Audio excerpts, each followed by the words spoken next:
Good morning, Purdue University and listeners around the country. Welcome to Next Point Wins. I am your host, Matthew Geely.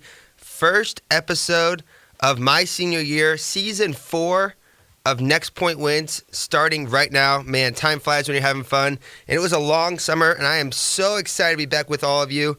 To those seniors that have graduated that are still listening from around the country, welcome back. For any newcomers, come on in, take off your shoes, and stay a while. We have a jam-packed show today. A lot to cover, a lot to talk about as football season is now upon us. We have Ryder Cup picks that came out yesterday for golf. NBA free agency was crazy over the summer. We'll try to dive into a little bit of that.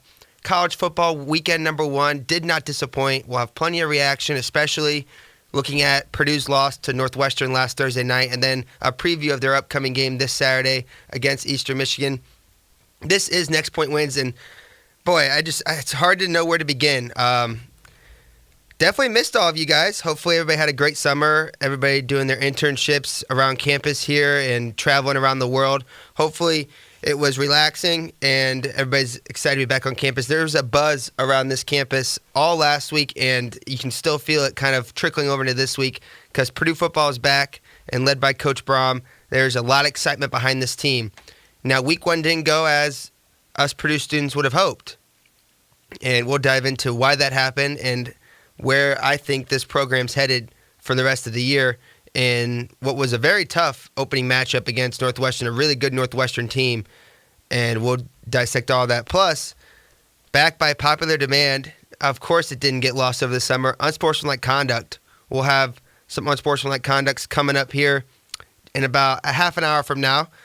Working on some exciting guests for this upcoming semester for everybody. We're going to take it a little slow here week 1, just kind of get into it. And then starting next week, we're just going to start rifling out guests. I mean, some returning guests from previous seasons will be coming back to check in with us. Plus, I have some new ones that I'm working up my sleeve that hopefully we can get into the turntable here shortly to go over what they've been up to and what they can bring to us. One name that kind of popped up over the summer, I don't know if anybody saw, but I'm trying to think of what season he was on. I think he was on season 2 of Next Point Wins. His name's Jay Putty, a singer-songwriter out of Nashville, Tennessee. He just came out with a brand new album, so go and check that out on Spotify or download it wherever you can. And also he had pretty exciting news. He auditioned for American Idol. So we'll check in with Jay here hopefully coming up this season and see how that process went for him and where he was at. If you're just joining us, this is a sports podcast / radio show. It's a simulcast. You can check me out. If you miss any part of the show or want to go back and listen to your favorite segments one more time, you can find me on YouTube and SoundCloud for now. I say for now because we're working on maybe switching over to Apple iTunes podcasts. That way you can get it on your podcast app on your phone. So we're in the process of getting that switched over. But at the moment, go to YouTube or SoundCloud, Next Point Wins. If you want to contact the show, you can at nextptwins@gmail.com. As far as phone lines go, we tried to do some phone calls last year and it never worked out. Waiting for the station manager here at WCCR Purdue to set up the phones. And as I look over here to my left, I got 2 shiny brand new phones and they look to be powered up. Now, I'm not positive how to work them yet, so maybe we'll give that a week or so, and I'll get trained on how to answer the phone and make sure that everybody can hear it on air. And we'll start taking some callers, because I know there's a lot of students around here with some opinions that they want to have heard, and I'd love to hear from you. So we'll get that going here coming up shortly into the season here.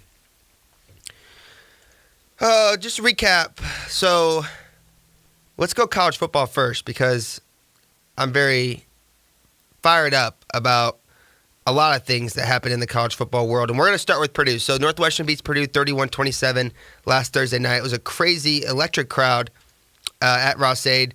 Students showed out. Student section was jam-packed like 20 minutes before kickoff. And the most people I've ever seen in Ross-Ade in my 4 years here at Purdue. There was just a lot of buzz, a lot of excitement around the team. And they didn't disappoint. So the defense was a problem. Anybody you talk to says that was a concern going into the season, was how is this defense going to be able to come back and replace so many graduates and they were just going to be young, and they showed it right out of the get-go. You could tell that they had trouble getting up to the pace of play. They had trouble finding their legs. They had trouble. They were missing tackles, missing assignments. Northwestern had their way early on. But then you started to see the brilliancy of Coach Nick Holt and how he made adjustments as the game went on, how Coach Braun made adjustments as the game went on. And you could just see the team maturing in front of your eyes. I mean, you give up 14 points in the first quarter, 17 points in the second quarter, and then you don't give up any more in the third and fourth. That's phenomenal. On the other side, your offense had moments of flashes, but too many mistakes. And that goes across the board for the entire team. Too many mistakes. As far as the quarterback controversy, and we're going to get into this a little bit later as it kind of plays into a segment I'm doing later on. But both played okay. I wouldn't say one was great, one was bad. I wouldn't say they were both good. I think that they both had their moments. Sindelar went 18 of 30, 196 yards, touchdown, 3 interceptions. Blau, 12 of 16, 74 yards, no TDs, no interceptions. So I think everybody saw that Sindelar's arm was very at the forefront. He was able to throw it down the field maybe a little better than Blau was, but he made mistakes. And 2 of the 3 interceptions I totally put on Sindelar. The second one where he threw it to the linebacker right over the middle, he just didn't see him. That happens. I'm not putting that on Sindelar. I mean, it happens. But the other 2 were plays where he could have ate it or threw it away, but instead he threw up a lob ball and they got intercepted. And points off turnovers were huge for Northwestern. And they showed they showed that they were the better team overall. But what can't be lost in this game, in this loss, and probably the highlight of the entire game, was America meet Rondale Moore. Freshman, wide receiver, slot back, kick returner, punt returner, bus driver, flight attendant, whatever you want to call him, he does it all. He had a monster game for Purdue. 2 carries, 79 yards, touchdown. 11 receptions, 109 yards, touchdown. 5 kick returns, 125 yards. Longest was the 37-yarder. I mean, this guy was unreal. He was on a different level than anybody on the field on either side. He was showing speed and athleticism that we haven't seen at Purdue in a long, long time. And he's only going to get better. Northwestern did a great job in the second half making adjustments and shutting him down. They had 2 guys over the top of him all second half. And it opened up our running game as you saw some chunk plays by DJ Knox. And he had a 45-yarder in the second half. So getting more in motion and getting him moving and getting him spaced out made their defense spread out, which opened up the lane for other people. It was just too little too late and got down in too big of a hole and couldn't come back. Now, that play at the end of the game, the 15-yard penalty on Lorenzo Neal for hitting the quarterback after the whistle, or I think it might have been the running back, where he kind of pushed him back and then the whistle blew and it was just kind of like a mush, keep moving, and then you see the running back go flying. I thought it was a penalty. I think it's about 50-50 on that one, which is surprising to me because it didn't even cross my mind that shouldn't have been called. I guess you could say he might have flopped a little bit, but it just wasn't a smart play, and it kind of put the bow on top on what was just not a very clean game by Purdue. And that's something that's going to get fixed. I have no concern at all that's going to be fixed. And it's going to be fixed coming up this weekend against Eastern Michigan. And it's not a bad Eastern Michigan team. It's definitely a game we should win, but it's not one that you look at and you say, it's going to be a blowout. I hope it is, but, I mean, you look at the upcoming matchups for Purdue. You got Eastern Michigan, Missouri, and Boston College. Boston College is going to be ranked top 25 when we see them on September 22nd. I can almost guarantee it. Missouri, always been a good program. We got them good last year. We got them when they were down. They had coaching problems. They had no identity as a team, and we got them. That could be a whole different Missouri team coming to Ross State Stadium on September 15th. And then Boston College on the 22nd. That's no joke either. That is no joke of a team. Then you start Big Ten play with Nebraska, Illinois, and then the gauntlet of Ohio State, Michigan State back-to-back. this is one of the toughest schedules in the country. Purdue's going to be challenged week in and week out. I mean, when you go against Boston College, Ohio State, Michigan State, Wisconsin, and Iowa, that's a lot. And already playing Northwestern. Those are some tough games. And it's only going to get harder from here. So it's important that they clean up these mistakes and move on from there. I see us as a bowl team. I really do.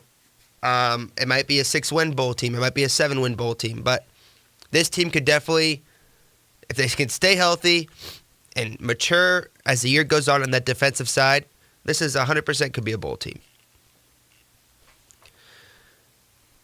Around other college football, I watched, I would say, a healthy amount of college football, which normally I'm more of the unhealthy amount, where it's a ridiculous amount. I'll get there eventually. Kind of had to get my legs, I think, on Saturday a little bit.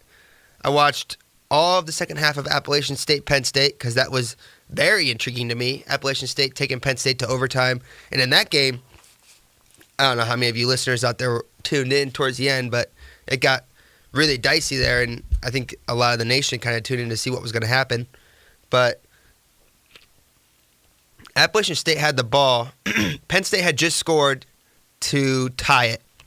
Appalachian State had the ball. They got a huge chunk play on a pass on the outside. They got to about the 45-yard line.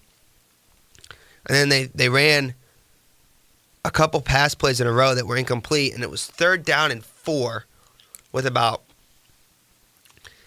I think 30 seconds left, maybe 20 seconds left. And they took a shot deep. It was incomplete. And all they needed was like a quick slant or a 10-yard turnaround or even a draw play up the middle, just something to get the first down or something to get like 6 to 8 more yards. And that would have made that last field goal attempt much more doable. Instead of, I think it was like 56 yards. And the kid had made a 53-yarder in his career. But you could have got that thing to about 49, 48 yards, and then it's real. I mean, that's a real attempt. So it was unfortunate to see that go to overtime. And I was rooting for Appalachian State. I mean, I'm all about the underdogs. And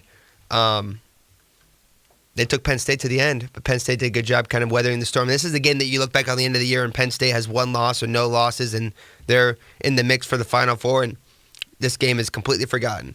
All it is a W on the resume. That's all that matters. Another game I watched was Michigan-Notre Dame. And it's not very often you find me rooting for Notre Dame. I'm going to be honest. Actually, that's the only time you'll ever find me rooting for Notre Dame this year. But I was, because just not a Michigan guy. That's something that's grown over the last couple years for reasons that I'm sure a lot of you remember and reasons unknown. But just not a fan of Michigan at all. And they looked bad. They looked really bad. Like, really, really bad. And Notre Dame almost let them come back into that game. But I was not impressed at all by anything. I like that Higdon, the running back. He had 72 yards, touchdown. I like him. I thought he ran the ball well. The quarterback didn't impress me. He wasn't bad. I mean, he wasn't horrible, but he wasn't great. I was kind of so-so on him. And I was at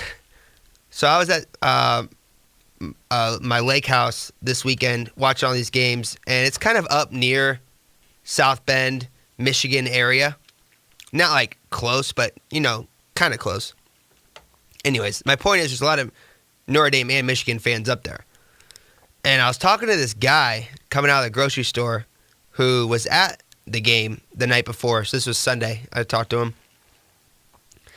And he was telling me how how Notre Dame needs to change their quarterback. And I was so confused. I'm like, you just won a huge game against Michigan, and you want to fire your quarterback already?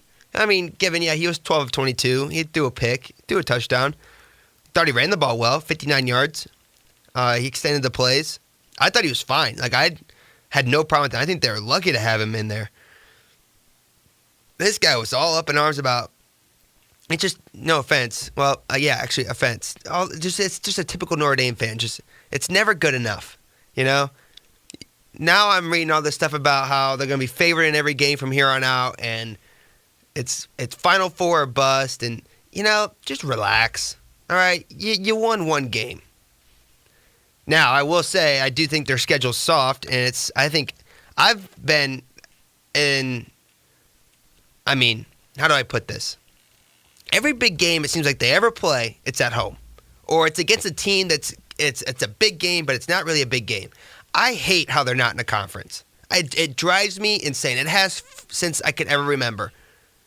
How Notre Dame isn't in the Big Ten or Notre Dame isn't in the Big East or the ACC. It just drives me insane, and it probably shouldn't, but it does.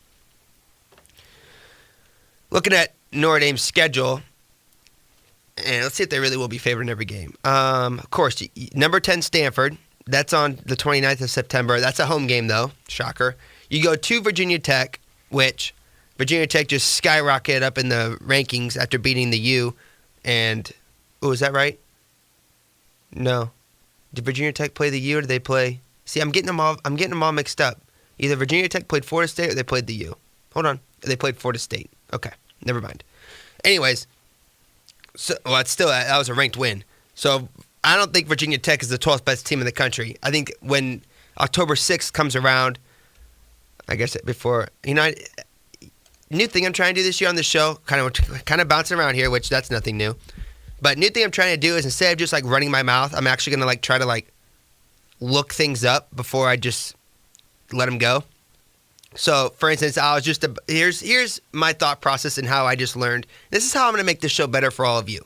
I'm going to help you, help me, help you. So I was just about ready to say, I guarantee you that Virginia Tech isn't going to be ranked that high come October 6th when they play Notre Dame. Then I thought to myself, well, Matt, you should probably go look at their schedule to see if they play anybody else that's good before Notre Dame, because if they don't, then they will be ranked that high, if not a little higher. So I go and look. They play William and Mary, East Carolina, Old Dominion, great band, not a good football team. Duke, good basketball team, not a good football team. Then Notre Dame. Okay, so I take it back. They are going to be ranked in the top 10 come Notre Dame time. It's going to be a top 10 matchup. Notre Dame's going to win it because Virginia Tech's actually not that great of a team.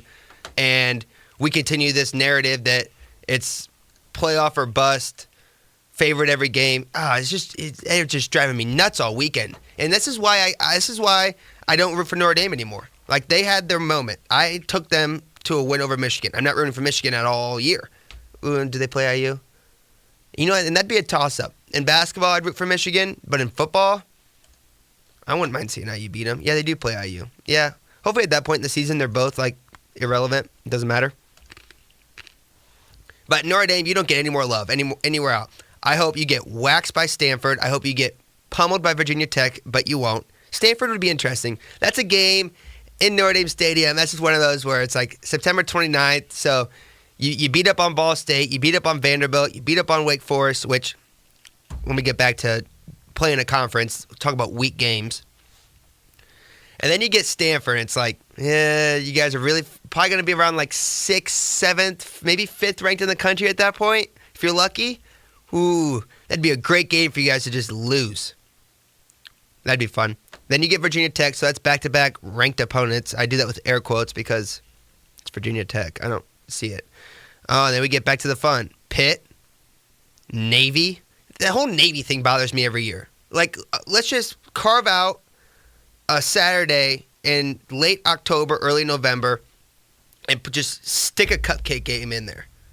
And then we'll play a couple more decently tough ones, and then we'll stick another cupcake in November, late November, and then we'll play one more good team at the end so everybody remembers how great we are.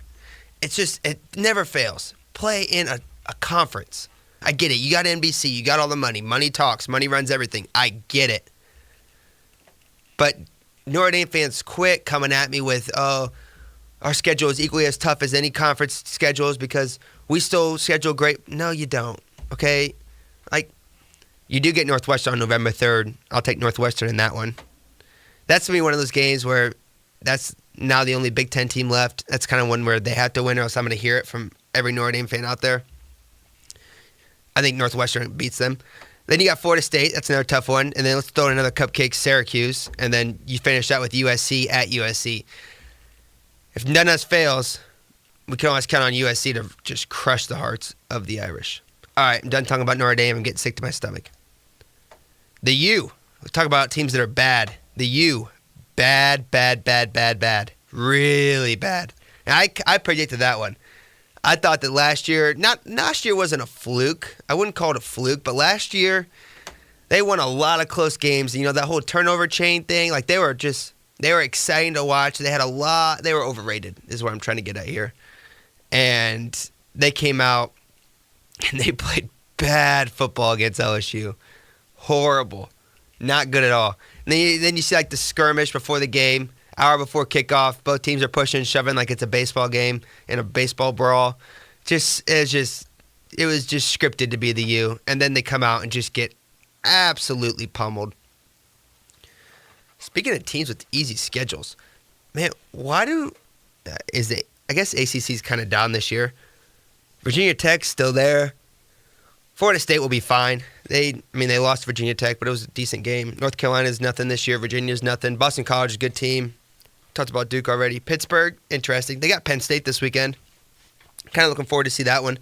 I don't think Pittsburgh can beat Penn State, but I'm just kind of curious if they're even close. LSU looked pretty good, though. Ed O, coach of the Tigers, had him going. I like him. Everybody always talks about how he's on the hot seat. I like him. I like his fire. I like his demeanor. I think he might be all right. All right. We'll stop there for college football. I'll give you some. We're going to do the college football predictions again this year where I'll throw out some of the marquee games and who I think is going to win, and then we'll bring them back next week and talk about how wrong I was. It's usually one of my favorite times in this show. If you're just joining us, welcome. This is Next Point Wins. My name is Matthew Geely, here in the turntable in the basement of Cary Quad, WCCR Purdue. Welcome back, students. Listeners from last year, welcome back. Tell your friends, tell your neighbors, tell your roommates, tell your roommates' girlfriends, tell your roommates' girlfriends' friends. Next Point Wins. Every morning, 10 a.m. Not every morning. Whew, thank goodness. I got school. Every Wednesday morning, 10 a.m. here on Tuned In Radio. Also, if you miss any part of the show, can't catch it all, walking to class, walking out of class, going to the gym, whatever you might be, go ahead and give me a listen on my podcast. It's on YouTube, Next Point Wins, or SoundCloud, Next Point Wins. Those will be uploaded later today. This first one's going to take me a little while to get uploaded because we got to kind of get everything figured out again. So be patient as it'll get uploaded by this evening. I'll try to get to it as soon as I can. But yeah, Next Point Wins.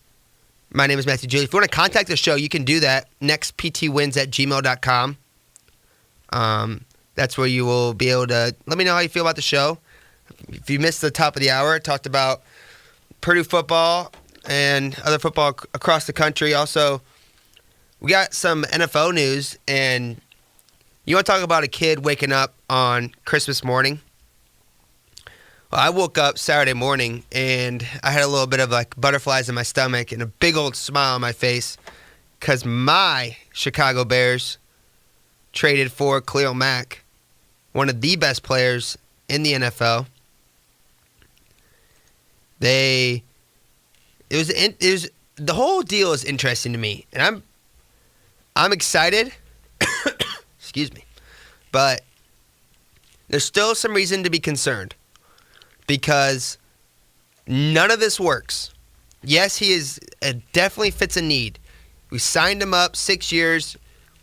He's hopefully there for the long haul. He's going to stay healthy. He is a difference maker. You pay that kind of money and you trade those kind of draft picks for a difference maker, and he 1,000% is.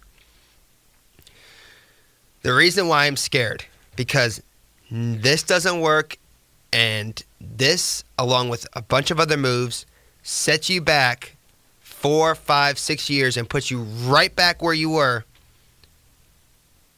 if Mitch Trubisky isn't the guy. Ryan Pace is all in on Trubisky. They are like, I call them married. And it's not a good marriage either, because if one goes, the other one's going too. I mean that. If Trubisky fails, Pace is gone. If Trubisky takes us to the Super Bowl in the next 4 years, Pace goes down as one of the smartest GMs in the game. But it literally is all on this kid's shoulders, and that is terrifying to me. I think he's got it in him. I really do. but we have to see a huge step. 4, 5, 6 wins is probably not going to do it this year. 8, 9, 7, 8, 9, 10. Now we're talking. He's got weapons now. He's got a defense. If everybody stays healthy or relatively healthy, you don't lose any huge pieces, this team is good enough to fight for a wild card, to not be an easy out every week, to win some games. And it all starts Sunday night against the Packers, at the Packers. 100% expect Khalil Mack to play. I expect Roquan Smith to play. I expect Anthony Miller to have a huge breakout game as a rookie. Allen Robinson to do his thing. I think this is going to be just a phenomenal test right out of the gate on what this team is made of. They're going to get better from this first game. There's going to be some problems. And that's just going to be due to lack of reps as a whole unit. With Roquan Smith missing a bunch of reps, Khalil Mack just getting there. But this is exciting. Really exciting time to be a Bears fan. I'll give you some pretenders and contenders later on in the show, some predictions. We'll bring those back later in the show as well, in the season as well, as we see how they come to be. I'm gonna get to the Cleveland Browns here real quick. Then we're gonna bring in unsportsmanlike conduct. So, the reason I want to talk about the Cleveland Browns is this is the first year I've ever watched Hard Knocks. Now, I will say there's going to be absolutely no spoilers for the last episode on the show because I haven't watched it yet. And you would think, wow, Matt, you have an hour-long radio show and you want to talk about Hard Knocks. You probably should watch the last episode before Hard Knocks. Well, guess what? I didn't have time last night. So, I didn't watch it. I'm going to watch it today. Can't wait to see it. So, any predictions you hear from me or anything you hear, I swear to you, I know nothing, okay? And don't be tweeting at me now or emailing me and spoiling who gets cut, who gets saved, what happens, all right? Don't be that guy. Nobody likes that guy. Nobody. I don't like that guy. Nobody likes that guy. So don't be that guy. Cajuice is an interesting one to me, if he makes it or not. He's a weird dude. He and Myles Garrett are weird dudes. They're just different, you know? And I don't say like weird dude and I wouldn't necessarily call it a negative way. It's just like, man, you're just a little different. And those two are definitely different. Myles Garrett, I never expected him to be such like a... He reminds me of, have you guys ever seen Major League 2? I'm going to bring this up now, and I can't remember the guy's name. I'll look it up real quick. He's an outfielder, and he hits homers in the first Major League, and he comes back, and he's like Buddha, or he worships Buddha, and he like refuses to like play good baseball for a while because he's like all about just the faith and whatnot. I'm looking for him. What is his name? Wow, Pedro Serrano, played by Dennis Haysbert. Yeah, Serrano, that's right. Anyways, Myles Garrett reminds me of him. I don't know why. I don't know if it's like they're both big dudes, but just the way he like writes poems and he's very spiritual. He just doesn't seem like the guy's gonna go out there and rip your head off or really attack the quarterback and try to kill him. But he's effective. I like Hard Knocks. I thought it was entertaining. The stuff with Dez Bryant, hopefully everybody got a chance to watch it. It's worth going back and looking at if you didn't. When Dez Bryant comes in, he's walking around shaking hands like he's the mayor of Cleveland, kissing babies, signing autographs, talking to the radio, whatever. That was interesting. The Antonio Callaway stuff was interesting. That's a name that's interesting to me because I really wanted the Bears to draft him on draft day. I knew he was a problem off the field, and I knew he was going to drop in the draft, but he's a talent. So him getting in trouble and just the way he was acting, like so quiet, and everybody knew something was wrong, but he refused to say anything. That was fun. Who else I like? The offensive line coach, every time he said hut hut, watching his stomach go up and down. Hilarious. And the way he hated stretching and music. Love him. Not a huge fan of Williams, the D coordinator. He got some trouble with New Orleans back in the day, and I can definitely see why now. He's just not a very good dude. You get him and Todd Haley together.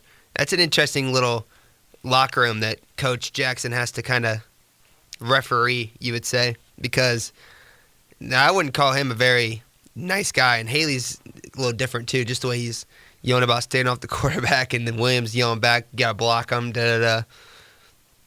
I don't know if that's exactly something you look for in a coaching staff. Is two guys that are going to want to rip each other's heads off. Normally, you kind of want them to kind of stay separated and just worry about their own side of the ball.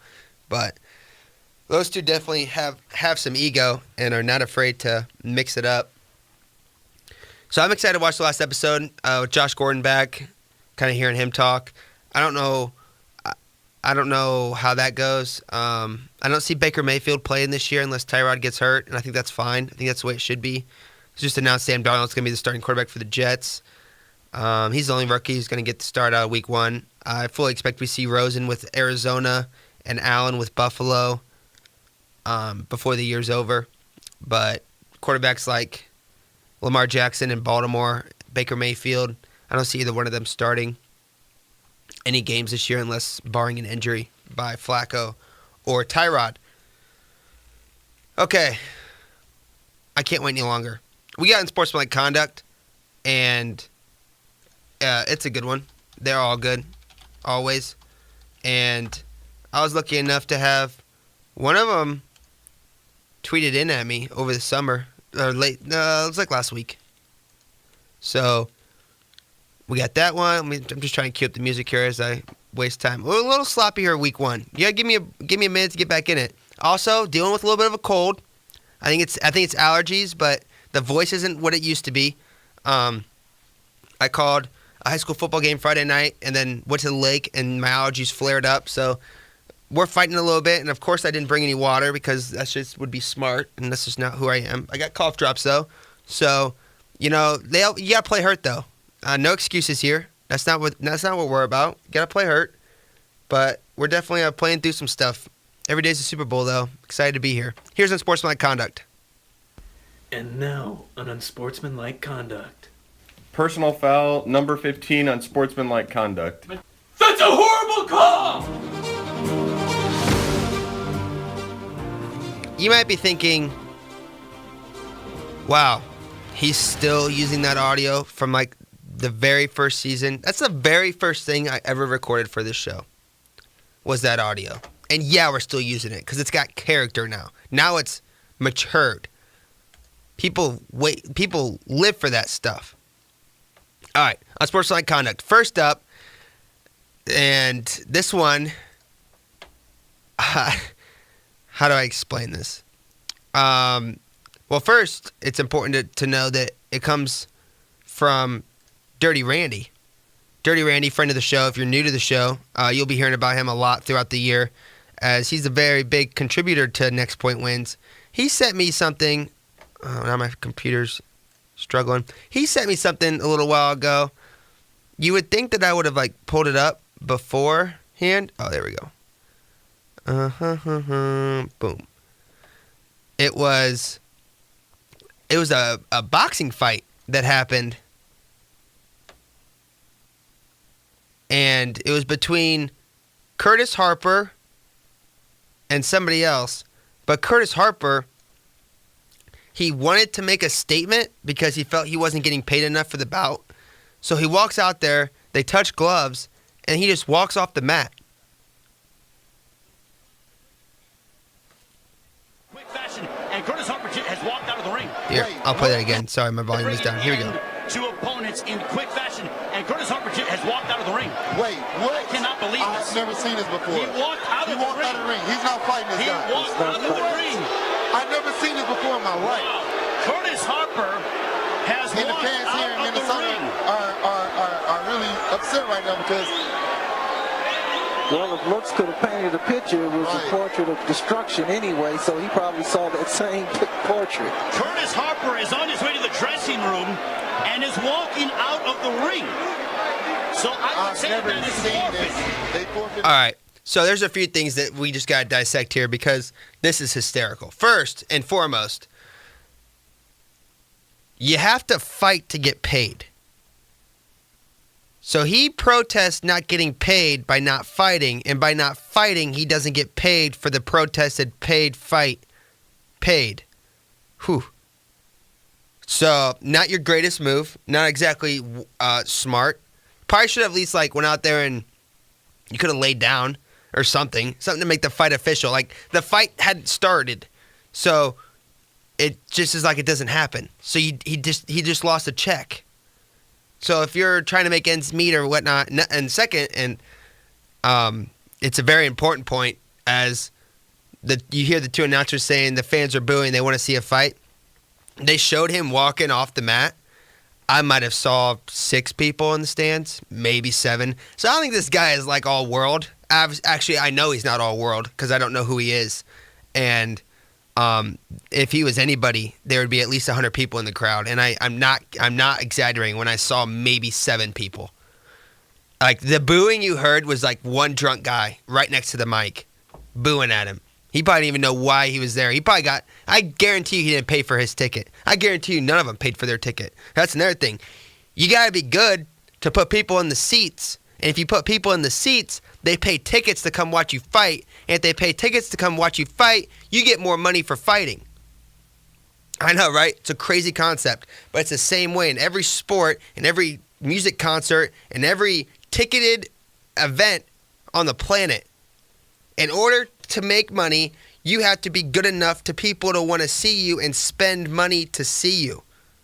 And then when they come to see you and they spend the money, you have to fight. So you're not good. Nobody came to see you. You didn't fight. Unsportsmanlike conduct. Number 2. This one's good. Okay, so I don't know if this week was like national, let's say dumb stuff to the reporters about our quarterback controversy week, but I have 2 coaches here who just were dumb in the way they went about this. First one is Nick Saban following Alabama's 51-14 shellacking of Louisville. Here's what Nick Saban had to say after Maria Taylor asked about the quarterback situation between his 2 Division I, probably top 10 quarterbacks in the league situation, who's starting when. Let's go down to Maria with Coach Saban. All right, Coach, everyone had questions about who was going to start at quarterback when this game started. What answers did you have about your quarterbacks after watching both of them play tonight? Well, I still like both guys. I think both guys are good players. I think both guys can help our team. All right, so why do you continually try to get me to say something that doesn't respect one of them? I'm not going to, so quit asking. All right, it might just be me. I'm going to go back to, I hate to make fun of people. Actually, I do it quite often. But this is something to me. Just listen to his voice go up at the end. This is the kind of in-depth analysis you don't get anywhere else. Listen to his voice go up right here. So quit asking. You hear that? We're going to go one more time in case you missed it. Here we go. So quit asking. It almost sounds like, you ever like in grade school, you're on the playground and maybe you're playing touch football, let's say. This is just completely hypothetical, but stay with me here. And you pick teams and you start playing, and let's say you pick off a kid who, he's got a little bit thin skin, and you pick him off and you start jawing a little bit. And the kid, he responds something like, quit it. But instead of saying quit it, his voice goes up, almost like a voice crack. Almost like he's about ready to cry. Well, picture that, and then listen to this. I'm not going to, so quit asking. It's almost like he's going to cry. And you know what? I feel bad for Nick Saban. I really do, because it must be tough having 2 quarterbacks that could easily start at almost any other Division I school in the country. And to find a way to which great quarterback am I going to play this week? It's probably taking years off his life. And you know what? Nick? I'm sorry. I'm sorry you're going through that. If there's any way that I can help, or any of us listeners out there can help you, why don't you just call into the show and we can chat about it? Because it's just soft. And you know what? Next time somebody asks me if I have my homework done, you know what I'm going to say? No, I don't. And not only do I not, but... So quit asking. Quit asking. I'm going to cut that, and we're going to bring that back all year long, because it's just something about the way his voice goes up. It just catches me every time, and it makes me, feel for him, because I seriously think he might be about ready to cry. Nick Saban, unsportsmanlike conduct. You should have made your starter before the year started, and then you know what? If the other guy wanted to transfer, you should have let him transfer. If you really care about both these guys, you would have named your starter, and then if the other guy was like, I'm not playing behind him or I'm not splitting time, the other guy would have left. But instead, you kept it quiet. You refused to give us anything all year long, so we had to keep asking you questions about it, and now you got them both there. You got both of them to stay at Alabama, but guess what? You're going to have to answer these questions. If you would have just named a starter, you wouldn't go through this. Or you know what? Accept the fact that you didn't name a starter because you wanted to keep them both there. That's fine, but answer the questions then. Like, it's one way or the other. Either you tell us and we don't ask, or you don't tell us and you don't get mad at us for asking, because we're going to ask, okay? Speaking of coaches that just don't understand how quarterback controversies work and how to name a starter, here's Doug Peterson, the coach of the Philadelphia Eagles, in his press conference this week. Next question. Next question. Who here put the words in? Next question. I have one reporter here put the words in your mouth. I'm not answering the question. I know, but you said you. That's the rule. Well, that makes no sense. You're not going to lump us all together. Okay. Yeah, thanks a lot. All right. I'm going to lump you all together. Okay, well, that's good. We're asking a fair question. What's the point of this? I mean, Exactly. What is the point of this? It's my decision. and you're not going to discuss your decision. No. So why are you having a news Not conference? publicly. Not publicly. I don't do that. I don't do it with any position on this team. I will not do it. Was Carson cleared for contact? He is not.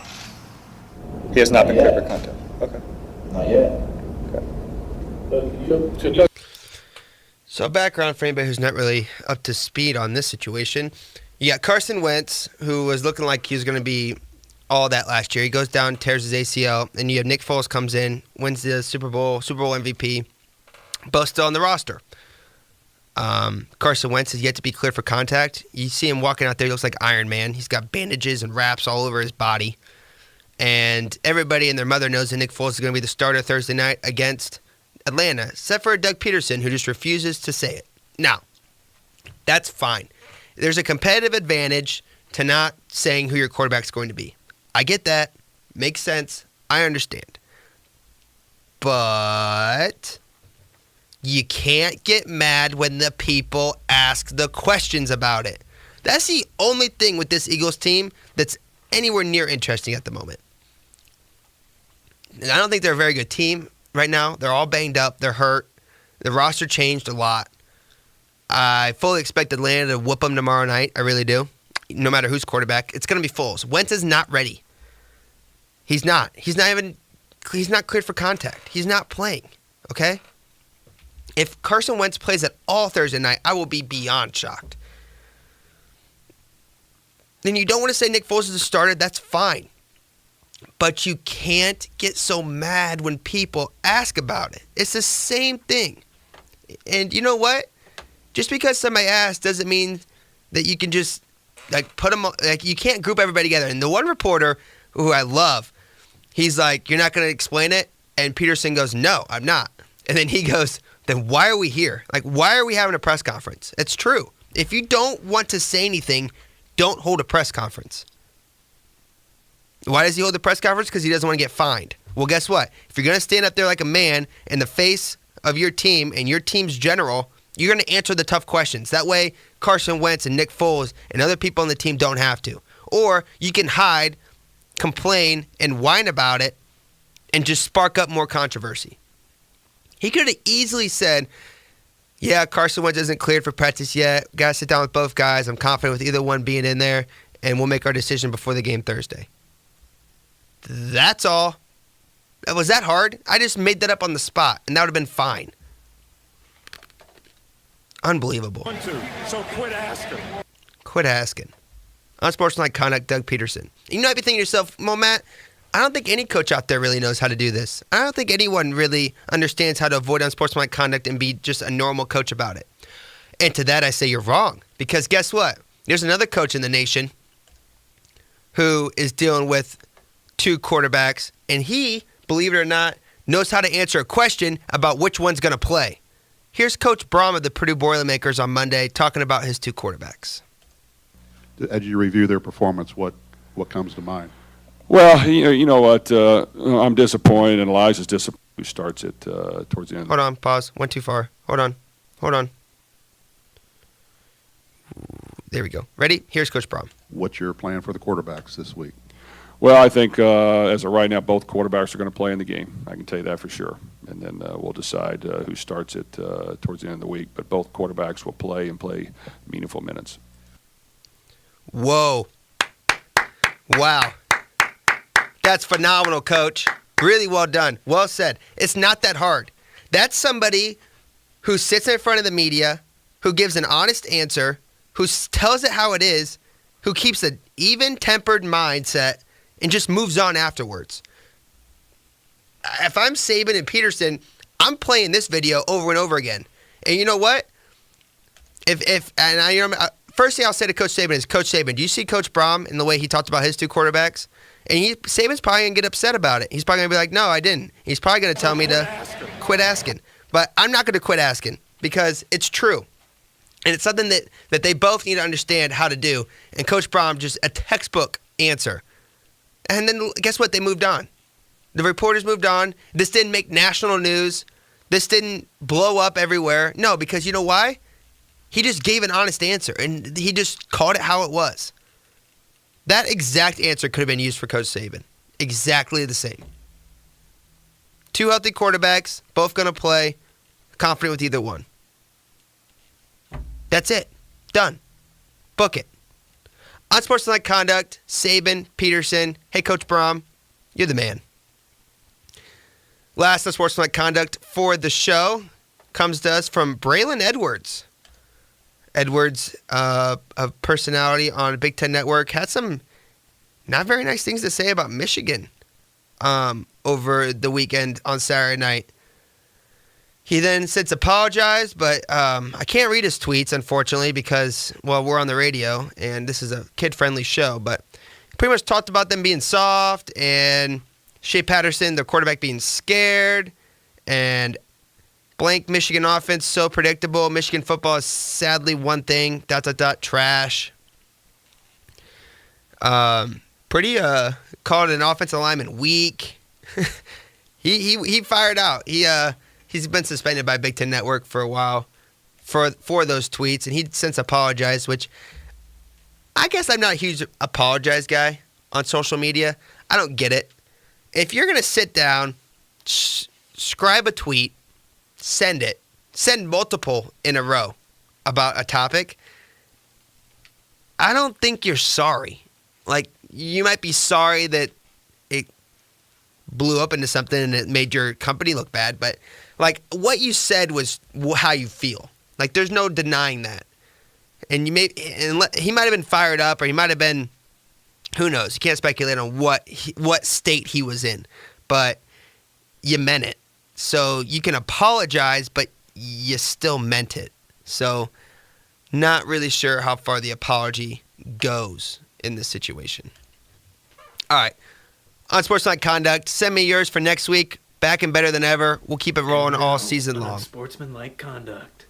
Personal foul, number 15, unsportsmanlike conduct. That's a horrible call!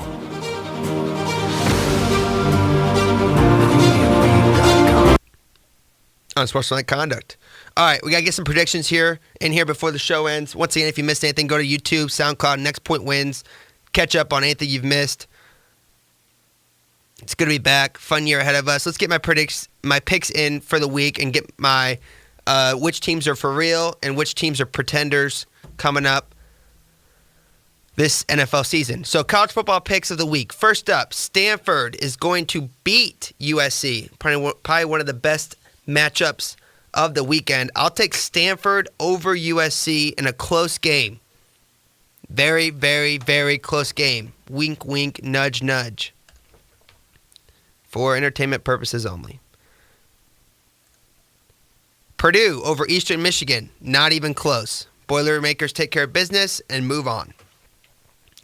And we're only doing 3 this week because there's only a handful of games that are worthwhile, to be honest.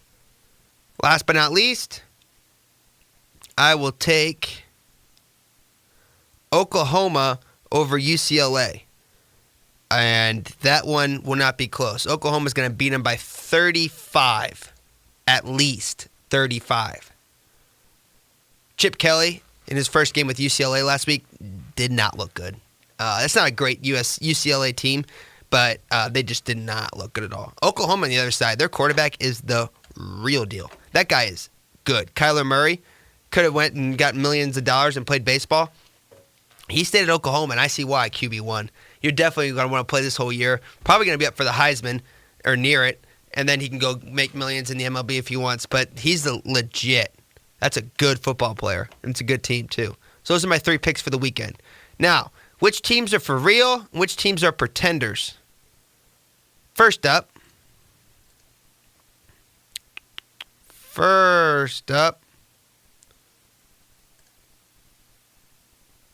I'm having trouble with my computer today. Okay, here we go. We'll start with teams that are for real. Actually, I'm going to take ESPN's power rankings. So this is courtesy of ESPN.com. And I'm going to take where they have them ranked, and I'm going to say if they are real. By real, I mean exceed expectation, and then I'll be more specific if I think they're Super Bowl caliber. Philadelphia Eagles. Last year they went 13-3. They're going to have less wins this year. I do not see them doing much. I think they're going to be down. I'm going to say not for real. New England Patriots, 13-3 last year as well. Still going to be hanging around there. I'm not sure they get to 13 wins. I think they're more of a 10, 11 win team. Make the playoffs and still make a push. But not, I would say for real, but not as great. New Orleans Saints, I think they're for real. I think they're a 12, 13 win team. So there you go. Minnesota Vikings, they're not going to win 13 games again, I don't think, so they're going to have a dip, but still probably a playoff team, 10, 11, 12 win team, so they're for real. I'm not sure they're a Super Bowl contender. Saints definitely are. And I'll put New England in there too just because the AFC is so weak. The other team that's going to fight for them or with them is the Pittsburgh Steelers. They're for real, but they need Le'Veon Bell to get on the field and to play, and they need Ben Roethlisberger to make through an entire year healthy. Those two things happen, they're a Super Bowl contender, and they're going to contend with the Patriots. Los Angeles Rams, they're for real.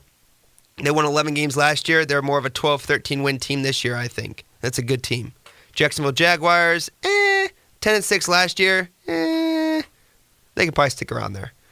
Green Bay Packers, they're going to be better. I don't think they're going to be that good, though, to be honest. They'll fight with Minnesota and the NFC. They'll maybe fight for a wild card, but not a Super Bowl contender. Atlanta Falcons, I think they're going to be better. They were 10-6 last year. They're sneaky good. They had a tough division, though, with the Saints and the Panthers. But I think they make a wild card and really fight for the division, and then they can make some noise. Chargers are going to be better. 9-7 last year. I think they're the best in their division. I think that they have a really, really strong defense, and they're going to be right in the hunt in the playoffs. They're not Super Bowl contenders yet, but they can make some noise. Chiefs, Panthers, Cowboys, Titans, they're all in the range. Houston's going to be improved. That's not saying much. They were 4-12 last year. But I think with a healthy Deshaun Watson all year long and that kind of defense, one of the easiest schedules in the NFL, that's a team that could win 8, 9, 10 games. Niners with Jimmy G. Not sold on Jimmy G yet. Everybody says he's going to be amazing. Can't wait to see it. That's an intriguing team to me, but they're not going to contend. Seattle Seahawks are going to be down. I don't see much out of them. Raiders are bad. Redskins are bad. Lions are bad. Ravens are bad. Broncos are bad. Giants. Giants are sneaky good to me. I like the Giants. I like them a lot. They went 3-13 last year. They got weapons. I think Eli Manning is going to figure it out.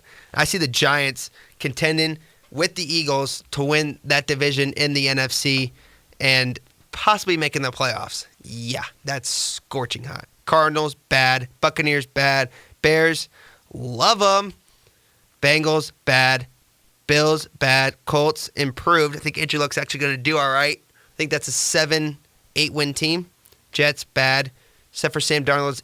Sam Darnold is interesting to me, but I don't think he's good enough to bring them back to relevancy yet. There's just not enough weapons around him. But he could probably show that he's going to show signs of greatness. Cleveland Browns, 0-16 last year. I think they're a 6-7 win team. Maybe even a little more. I like the Browns. That's because I've been watching them on Hard Knocks. I love the Browns. I loved Hard Knocks. Thought that was entertaining. So there's my for real and not for real teams. The big ones, the Spark Notes version. Super Bowl, I'll do my Super Bowl predictions. Saints over,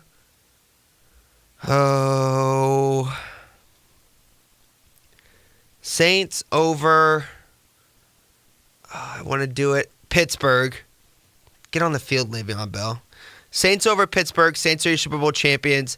Browns win 7 games. Giants win 8 games. Bears win 9 games. Patriots win 11. Eagles win 8. Ooh, yeah, that's right. That was saucy. I love that pick. Vikings win 12.